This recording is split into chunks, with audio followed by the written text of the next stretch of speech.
Hi. Okay, assuming we are live at the moment, which I'm pretty sure we are. Welcome to the first happening event hosted by Myths. That's Make It Happen Space in Faro. And yeah, I'm really excited to be here. I'm really nervous, actually. So it's going to be a fun afternoon. But I'm very, very pleased and very grateful to have this opportunity to talk about empathy as a radical and revolutionary act. And empathy is something, it's a topic that's very important to me. It's something that has really transformed my life, having a more intimate connection with the notion of empathy. So yeah, I'm really pleased to be able to talk about it today. Before we begin, I'm actually going to take a second to check in with myself and invite you to hear what's happening in me right now in this very interesting experience of doing a live stream. And if you feel like it, you can join me and check in with your own body and your own emotions, since that's something that we'll be chatting about today. When I listen to my body, when I'm present with my body, I feel my heart beating very fast. I feel a little bit of tightness in my throat. I feel warm. It's a very warm day, but also the nervousness makes me feel it even more, I think. And yeah, I feel excitement. I think there's like a nice mix of nervous and excited energy, and I think those two things often become one in situations like this. So, empathy as a radical and revolutionary act. I think, well, let's start with... Oh shit. Sorry everybody, one moment. I almost cancelled the live stream and then I swore live on the internet, sorry about that. Okay, let's try that again. Here is the first slide. Okay. So, in my opinion and in my experience, I feel that it's a very radical and revolutionary act to intentionally and consciously choose empathy when we often have the instinct or the habit to instead choose blame, shame, guilt, and judgment. And for me personally, the world I grew up in, and I feel like I'm not the only one who's had this experience, but for me growing up, blame was a huge part of my life. Judgment, shame, guilt. I didn't see very many, if any, healthy examples of how people would approach conflict, especially conflict, but also just everyday interaction. So instead there was a lot, if there was any conflict, there was a lot of yelling mostly, a lot of like violent communication, not necessarily physically violent, but very emotionally and psychologically violent. And the more I've gone throughout my life, the more I understand the word violence to be much broader than what we're typically used to. I think anything that brings us out of connection with each other, and especially anything that focuses on blame, shame, guilt, or judgment can be categorized as violence. So I really do believe that choosing empathy instead, like rewiring and reprogramming ourselves to understand empathy in the face of this temptation perhaps to use blame, shame, guilt, or judgment, is incredibly revolutionary. It's incredibly radical. I feel at the moment that doing this talk in the midst of the current global climate, in the midst of the current circumstances, it would be irresponsible of me not to mention how this can be used in contexts of protest, or especially when trying to fight or trying to dismantle very prevalent and very damaging systemic racism specifically, but discrimination of any kind.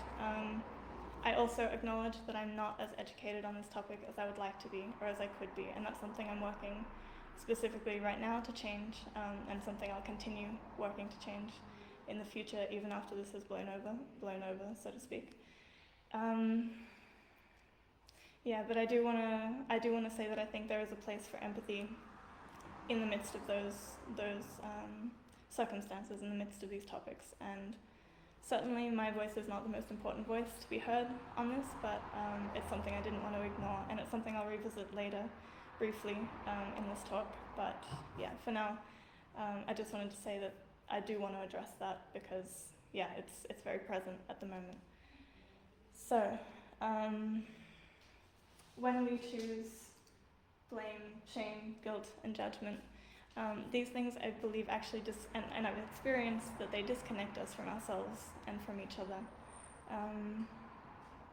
Yeah, what we need is not more walls. What we need is more connection, more bridges. And while it can be very tempting, and while for many of us it's been learned to react with these things, I think connection and empathy it's essential. It's such an essential human need to be connected, to be seen, to be understood, to see and understand others. So this is, for me, it's the only thing that really makes sense as a human living amongst other humans, to really embrace empathy, to embrace connection, and to really consciously work to build bridges between each other, because without that,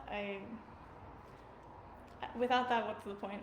For me, without that, I don't know how we can keep coexisting. So this for me has been a really integral part of my learning of how to be the human that I want to be. It's been a long journey, and it continues to be a journey.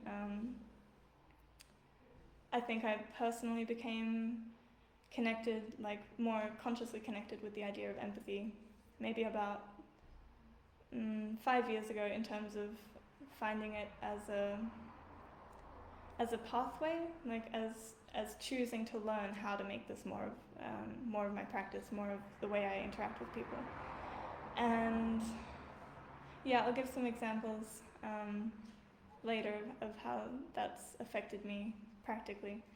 But all I can say is the moments in which I feel the most empathy for others and the moments in which I feel others have empathy for me are some of the most poignant and powerful connecting human experiences that I've ever had. And that's the reason I'm here talking to you about this. That's the reason I run workshops on connection and on empathy and compassion. It's because I really truly believe it's such a beautiful way forward. So it's something I want to spread more of in the world.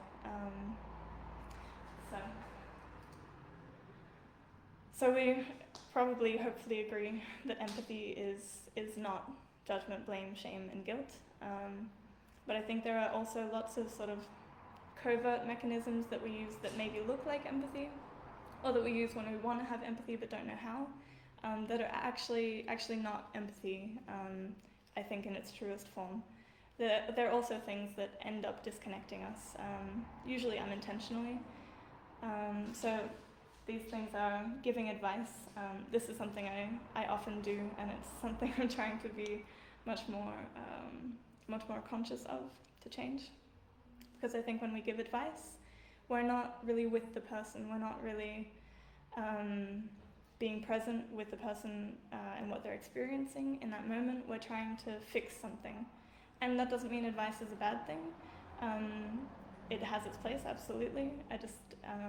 I recognize, and I've found that it's not really truly giving empathy. It's, it actually ends up disconnecting us if it's not used in a way that the other person can accept. There is a place for it, but I would say it's important to either wait for an invitation or offer specifically advice and see if the other person is open to that, if they want that. Another thing is one-upping. This can be so subconscious that we don't even notice it, but say, for example, somebody tells a story or shares something or is clearly feeling something, there's something stimulated in them emotionally. I think it's very easy to say, oh, well, that's nothing. I did this, or I felt this, or imagine when this happened to me. It's very easy mechanism to fall into. This, again, is not empathy. It's not really being with the person and their experience. Educating is another one, very similar to advice, trying to give information that maybe bypasses what the person's experiencing and feeling and needing, and instead goes straight to some kind of lecture or education on what they should do or how things should be. Consoling as well. Another thing where, again, I have this tendency a lot to turn to consoling people because sometimes I'm uncomfortable with confronting emotions or difficult emotions. So I tend to say, "Oh, you poor thing," or "Oh, that must have been so hard," and that also can take us away from true connection and true empathy. Storytelling, again, somebody says something happened to them or they feel something, and I launch into a story about how that happened to me, which again takes the focus away from the person who needs empathy and puts it onto me instead. So I'm again bypassing their experience. Shutting down. This is, I think, quite a common response to somebody expressing difficult emotions, to sort of be confronted by it that you don't know what to do, so you kind of change the subject or move away or just don't respond at all. This, again, it's building walls rather than bridges.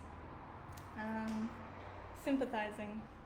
Sympathizing is a really interesting one because I think for many people the words empathy and sympathy have become synonymous, but I do think there's a really distinct difference. I think sympathizing is when we try to feel what the other person is feeling, and when we're doing that, we're again putting the focus back onto us rather than being with the person presently.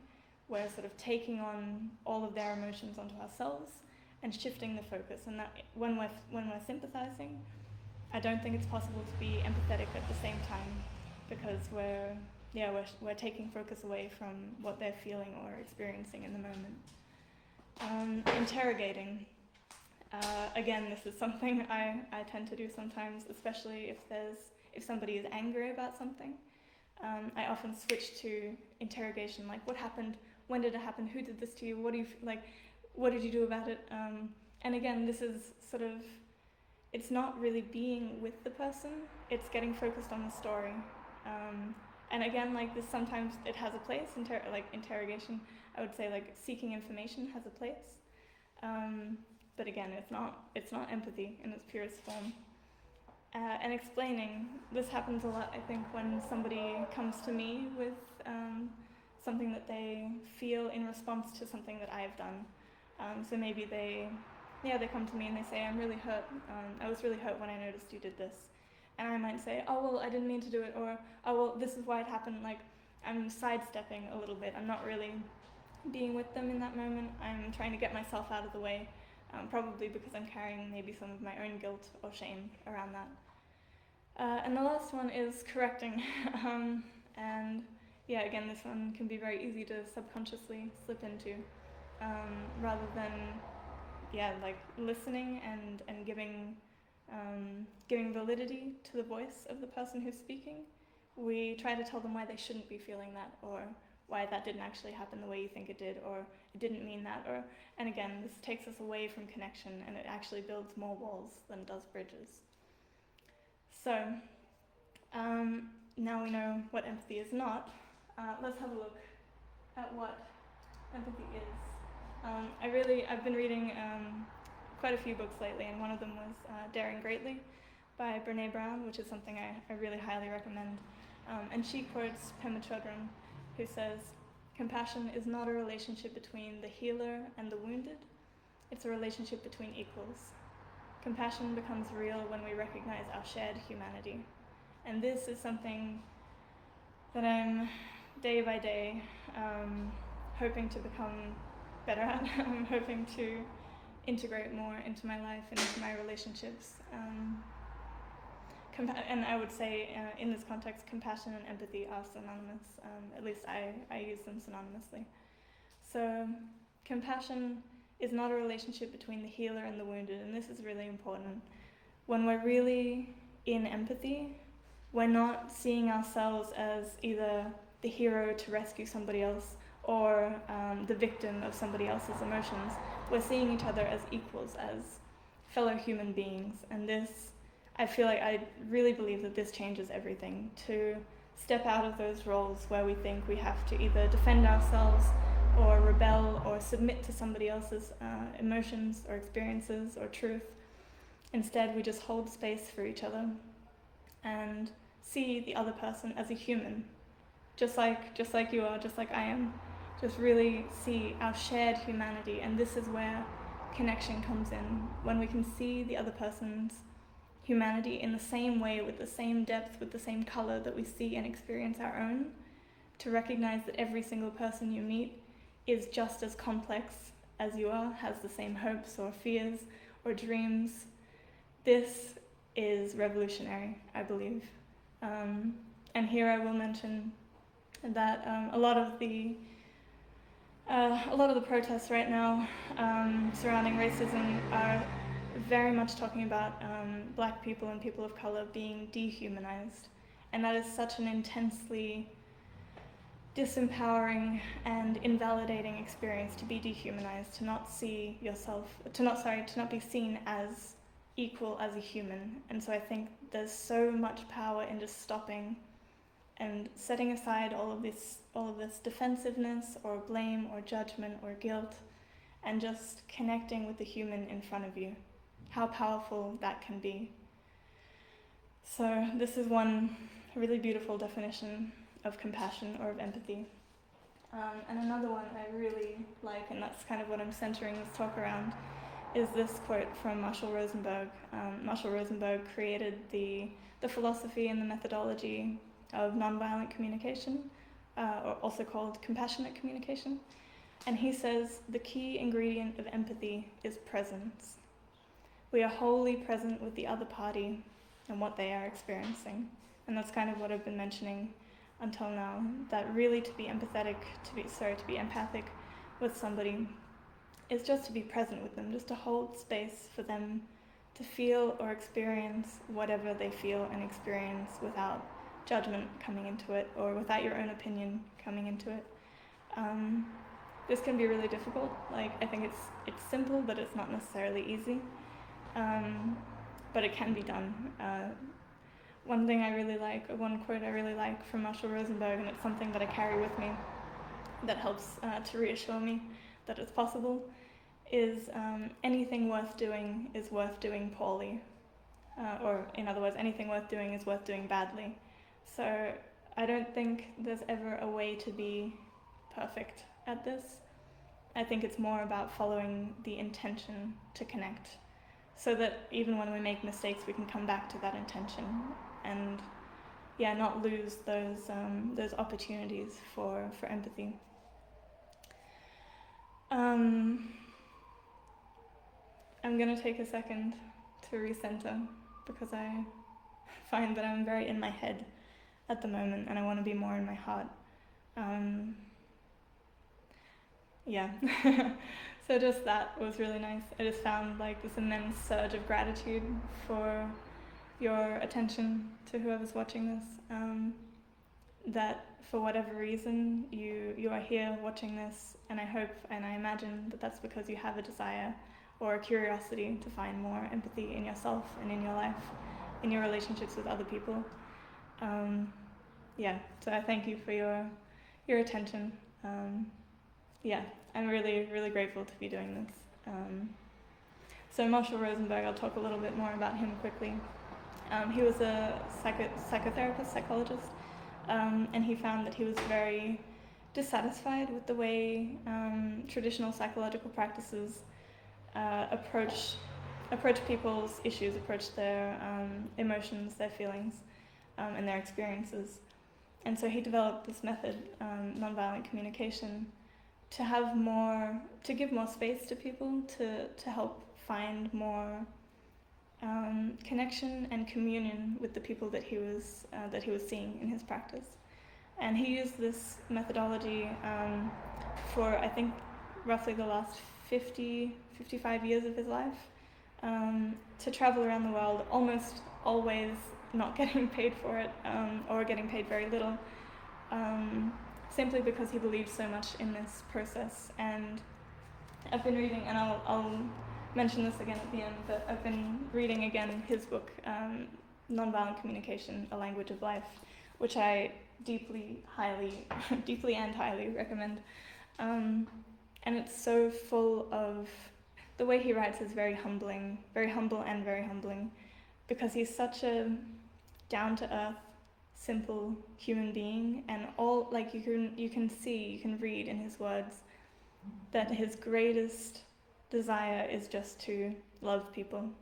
And it inspires me to do the same, to try in every act that I make, that I do, to love people, to bring more love into the world in any way that I can. This book, today I was reading this in preparation for today's talk, and I was honestly in tears so many times because of the very simple but very human examples that he gives in this book of how he's worked with people, either in private practice or in the workshops that he's given, and how simply human we all are, how much we all carry the same feelings and needs, is really remarkable. So connecting with that has been very, very powerful for me, and I really encourage anybody who's looking into this to read this book, or to read up on Marshall Rosenberg in general. He's a really incredible man. Okay,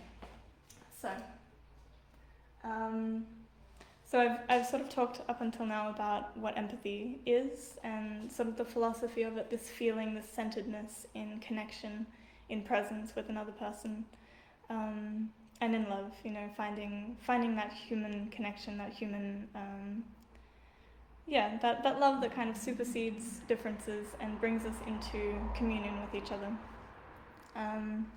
So this is kind of the philosophical side of this practice, of empathy, of nonviolent communication. And I have noticed myself that sometimes having this intention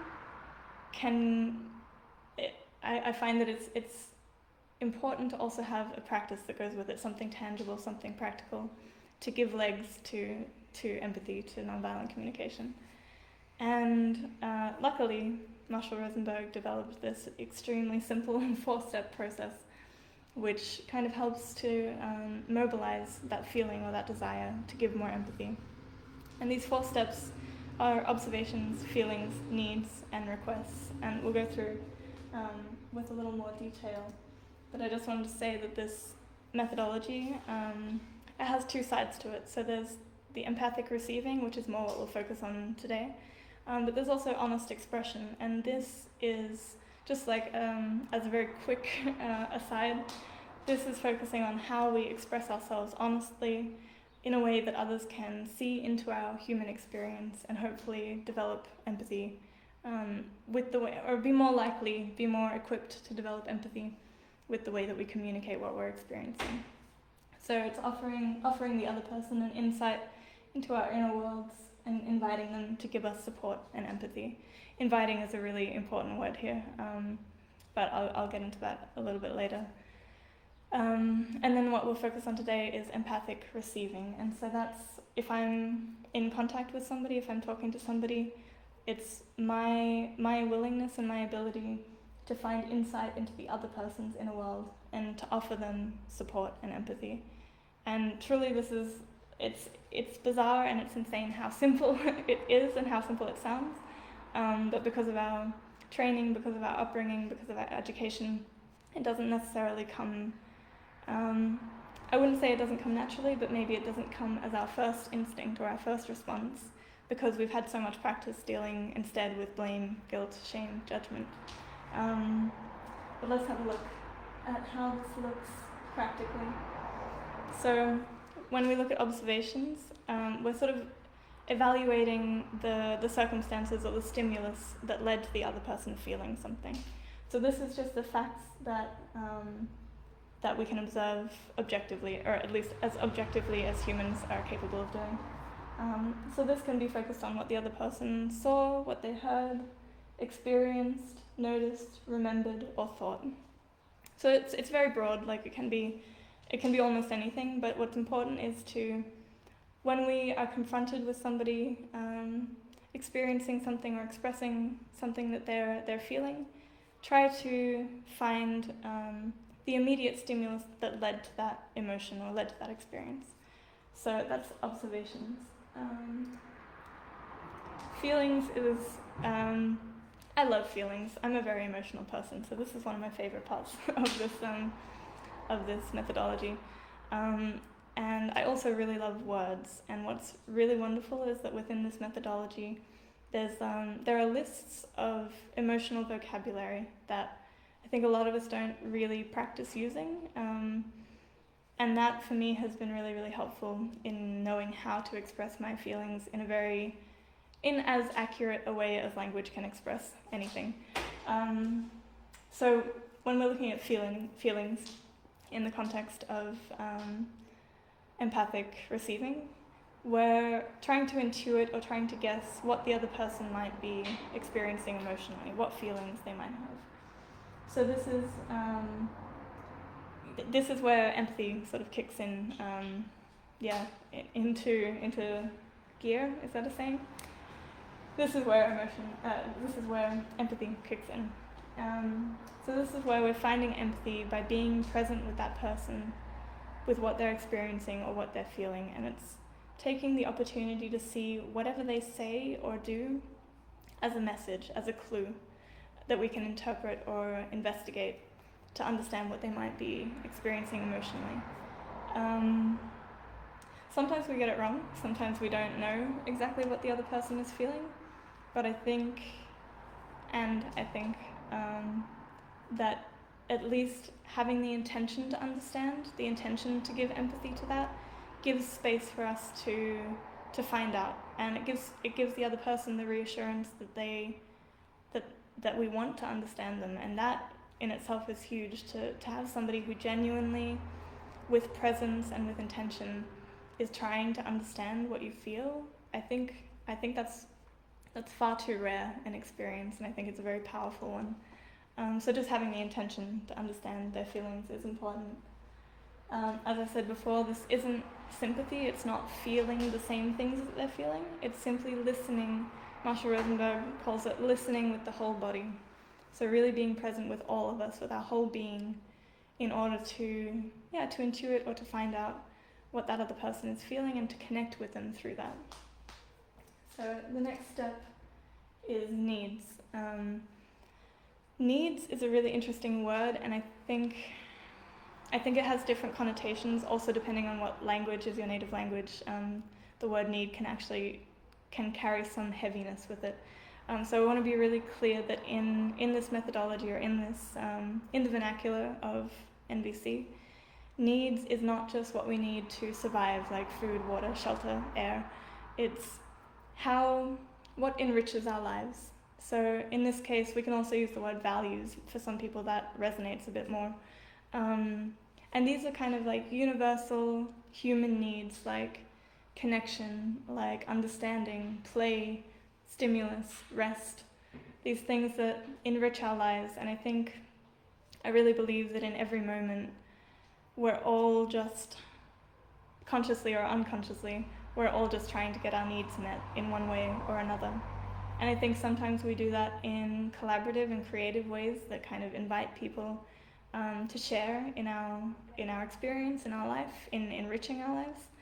And sometimes we do that in tragic ways, such as the things I've listed before: blame, shame, guilt, judgment. Even these things are attempts to fulfill our needs. So when we see other people's actions and our own actions as simply ways of getting our needs met, it's so much easier. I have found it's so much easier to have real empathy for that person, because this is where we really connect with that shared humanity. Like, I need connection, I need communion, I need stimulus, I need rest, I need understanding. I know what it feels like to need those things. So of course I can understand if somebody else is acting in a way that they're trying to fulfill those needs.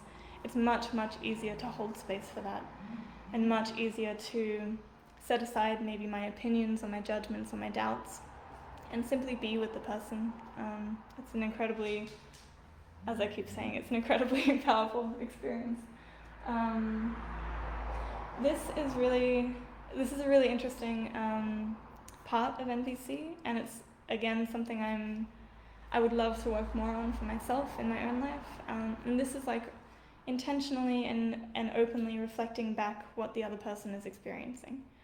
And Marshall Rosenberg again says, if it aids in compassion and understanding. And that, I think, is really the heart of all of this.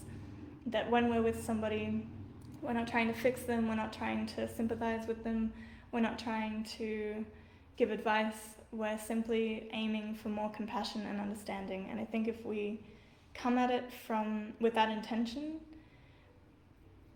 I think we can't really go wrong if we keep coming back to that, to really, with your whole being, just aiming for more compassion and understanding.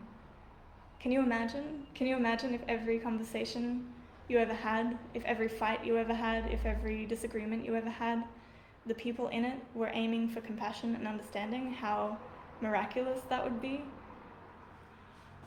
We're getting there, I hope. I hope we're getting there. But as I said, anything worth doing is worth doing poorly.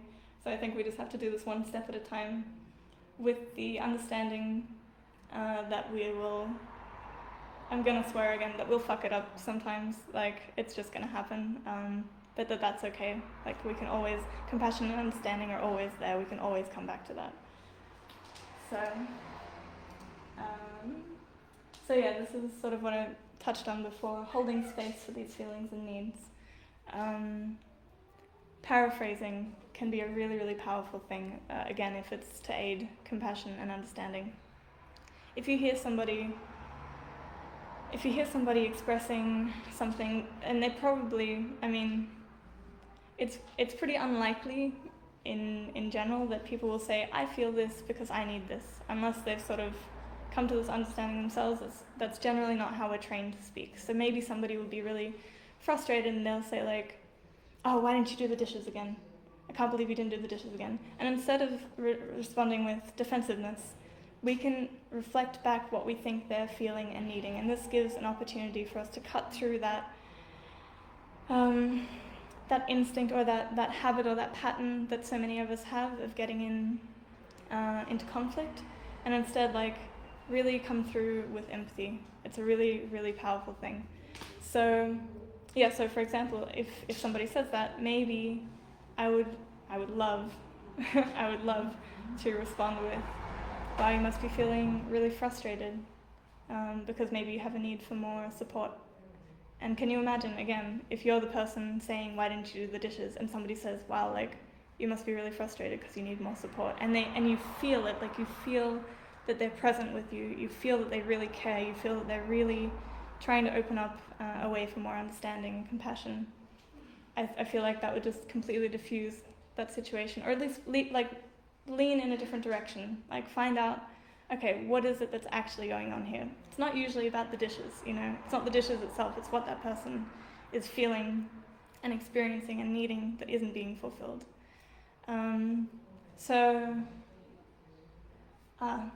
This is a really interesting thing. It's something I was reading today, that often the thing that we're responding to, like the dishes, for example, is just the tip of the iceberg. Usually there's more beneath it, especially if it's a very emotionally rich topic or somebody really is feeling strong emotions. Often it means there's more behind that that isn't being spoken. So by paraphrasing and giving space and really giving time to explore what the other person is feeling, we have more of an opportunity to go deeper and deeper and get to the real issue and get all of that stuff out, all of those emotions, all of those often repressed emotions or suppressed emotions. I think it's also really beautiful to give space and to hold space for this process, because I think I have this habit absolutely, and again I'm trying to change this, but I think often if we skip straight to finding a solution to meeting those needs, we're shortchanging ourselves and we're shortchanging the other person of the opportunity to go deep, to really get everything out, to really get to the heart of it. And again, if we're led by compassion and understanding and empathy, then this is, I would say this is what we want. We want to get to the heart of it. We want to connect on the deepest level. And we really want to give space for that person to explore everything that might be coming up in them. And yeah, sometimes if we skip ahead too quickly, the other person might have the impression that we're just trying to fix them or get rid of them, or that we feel uncomfortable with what they're saying, and we don't really want to have that kind of discussion. So this is really powerful, giving space for this, giving time. And yeah, this is where keeping an open and empathetic heart is really a game changer. Yeah, just to be with somebody. And again, how rare that experience sometimes is, just to have somebody be with you without any judgment, without trying to fix you, without their own opinions coming into it, but just reflecting back what you're experiencing. Such a beautiful experience. This is a really nice kind of cheat sheet. If you're with somebody and you're giving space and you're really holding space for them to bring up whatever they're feeling, you're reflecting back, you're asking questions that further facilitate that kind of connection and understanding. Maybe you've experienced something like this, I certainly have, where there comes a point where I've talked everything out, where I suddenly feel, sometimes it really feels physically like a weight has been lifted off my shoulders, and I feel this great sense of relief, and I have nothing left to say. So this is a really good clue for to watch for if you're with somebody and you're giving empathy, to find out when you've reached the bottom, when empathy has really, really been received and they have nothing else, that they probably visibly will show some sense of relief, and probably will not have, the words naturally will stop flowing. So this is a really cool and simple clue, like an indicator that empathy has really been received. So then we come to the last step, which is requests. And this is where we practice listening empathically for the requests that the other person might be making. And usually, again, because many of us are not really trained to talk this way, usually those requests won't be explicit, but they could be implicit in what they're saying or what they're feeling or what they're expressing, physically, like verbally or non-verbally. So we're listening for what the other person is requesting, either directly or indirectly. We're, again, avoiding the urge to fix somebody. This is really about being present and being empathically supportive, or offering our help, if we're able. This is important too, if we're able to help. Sometimes we don't have the capacity to do anything about it. This is an important thing too, to watch your own boundaries. But if you are able, if you are capable, you hear what they're saying, you hear what they're needing, and you try to find ways, or you try to offer ways of supporting that need, of fulfilling that need. What's really powerful again here is asking, asking is really good, what could I do to help you fulfill that need? How could I support you in this? Or what could I do to enrich your experience right now? But it can also be really great to offer specific things, like, would you like me to do the dishes? Or would you like me to hug you? Or would you like to hear my thoughts on this? That's a really great place to offer advice at the end when empathy has already been received. And this gives the other person an opportunity to either accept that offer or potentially find other strategies that work better for them. And this is kind of a nice place to collaborate, to brainstorm on what could come next, what could follow. And I'm gonna very quickly go through this from the honest expression side. So if I'm the person feeling something, that I have some stimulus in me, I would go through and make the observations again of what stimulated me. What was the thing that happened, that I saw, that I heard, that I felt? That I saw, that I heard, that I noticed, that I remembered, that stimulated whatever I'm feeling. And doing this without judgment and without putting our stories into it, really differentiating between what we see and what we think about what we see is a really, really great skill. So we're focusing on just what we see. Then we go into our feelings. So if I'm experiencing something, I would go through and think like, okay, like connect with my body, sort of like you saw me do at the beginning. Connect with my body, see what's happening in there with my heart, and try to put words to the feeling. For me, at least, I find putting words to the feelings is very, very powerful. It helps me find the nuance in what I'm experiencing and gives me more information about what's happening in me. And again, this feelings list is an incredible resource for doing this. Needs. So depending on what I'm feeling, so if I'm feeling, so far what I've been talking about with nonviolent communication has been a lot about conflict prevention and conflict resolution. But I want to stress that this can also be used in celebratory circumstances. So there is, for example, if I'm feeling happy or excited or elated, that's a very good indicator that my needs are being met. But on the other hand, if I'm feeling dejected or sad or angry or frustrated, that's a pretty good indication that my needs are not being met. So this is why feelings can be really important, like channeling, okay, like what's happening in the needs department. And so then when we go into needs, I'm checking in with myself to see like what needs of mine, let's stick with the conflict resolution, conflict prevention side of it for now. If my needs are not being met, which needs are not being met? What's missing? This is a really powerful question, I think, what's missing? And there's also a great list of needs vocabulary for this that helps focuses on these universal needs, as I said. So not strategies, like if I say, I need you to do this, like that's not really a need because it's actually a strategy. I'm asking or demanding somebody to do something that I think will fulfill my needs. So instead, focusing on the bigger picture, really getting into those broader categories of needs, helps us. Imagine if I think my need is for somebody to do the dishes and they don't do the dishes, then I'm stuck. Like there's nothing I can do. I'll just seethe in anger or frustration or disappointment.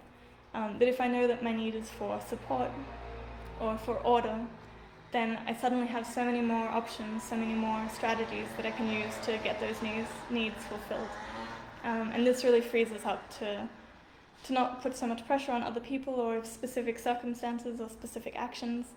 And instead, it sort of broadens those horizons of having a more enriched and fulfilled life. And then making requests is where strategies come in. It's where we look at our needs and we think, okay, what could help me meet this need? And we can make that request of ourselves, or we can make it of other people. And this, again, like separating needs from strategies or from requests is really, really paramount to making requests and not demands. I think that's a really important note. So that's the honest expression side, quickly. And self-empathy, I think, unfortunately I'm only going to talk about it a little bit in this talk, just because I'm running out of time, but it is, self-empathy is such an important component of this experience. I think without being able to give ourselves empathy, it's very, very difficult to give empathy to others. I think we can't give what we don't have. And so discovering how to give empathy to ourselves is such an important skill. I think this is, I would love for this to be taught in schools, how to experience or how to give ourselves empathy and therefore give other people empathy. But what's great is this finding self-empathy follows exactly the same steps that I've just gone through for giving empathy to others. It's observing what we see, it's checking in with our needs and giving empathy and giving space to those needs. It's finding out our feelings, it's finding out what our needs are, and again, holding space for those needs, not judging them, not having an opinion about them, just seeing that they're there and that they're valid. And then it's finding strategies, again, either that we can do ourselves or that we can invite other people to help us with that will help get those needs met. if we're in pain, it can be very, very difficult to give empathy to other people without first experiencing empathy ourselves.